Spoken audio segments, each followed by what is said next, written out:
নামাজ মাহফিল তো বড় হইলে দেখবে কেমনে? আর মহিলারা কি দেখতে পারে? তো পর্দার ব্যাপার আছে না, দেখবে কেমনে? আগে তো এইভাবে হয়েছে, এটা কি নতুন? বদমাইশ কি নতুন হয়?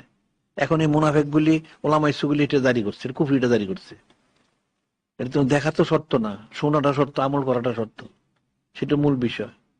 তাহলে পর্দা ফরজ, আল্লাহ পর্দা ফরজ করলেন কেন? আর ছবি তোলা হারাম, এটা হারাম করলেন কেন?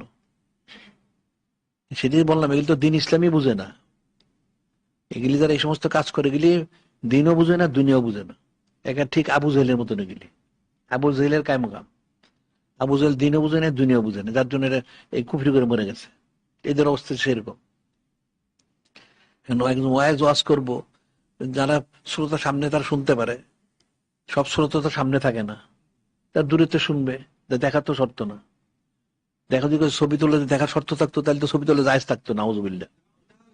ছবি তুলে তো হারাম, দেখবে কেমনে? ঠিকই আছে, যে যে শ্রেণী সেটাই তো করবো। আল জিন্স ইয়ামিল হলে জিন্সি সমাজ একসাথে চলে। কুল্লু শাইন ইয়ারদুলি আসলি, প্রতিদিন মূল্যের দিকে ফিরে যায়।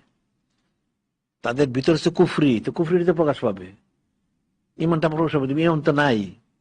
একটা পাত্রে যদি মধু থাকে মধু পরে, দুধ থাকলে দুধ পরে, পানি থাকলে পানি পরে, যদি সরব দিয়ে দেয় তো সরব পড়বে। এদের ভিতরে কুফরি আছে, কুফরিটা জাহির হয়। এগুলি কিয়ামতের আলামত, ঠিকই আছে। কিয়ামতের আলামতের সময় এই কাজগুলি হবে, এটা লেখালেখি করা উচিত। যেহেতু ছবি তোলা আমাদের আমাদের ফটো তো দুইবার গেল, অনেক দলিল দেওয়া হয়েছে। ছবি তোলা, আঁকা রাখা তো সব হারাম। আর পর্দা করার অনেক দলিল দেওয়া হয়েছে, পর্দা করা ফরজে আইন। তো এখানে এগুলো করবে কেমনে?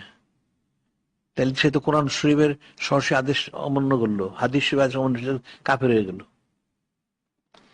ইস্তেহলালুল মাসি তো কুফরুন, গুনাহকে হালাল বলা কুফরি।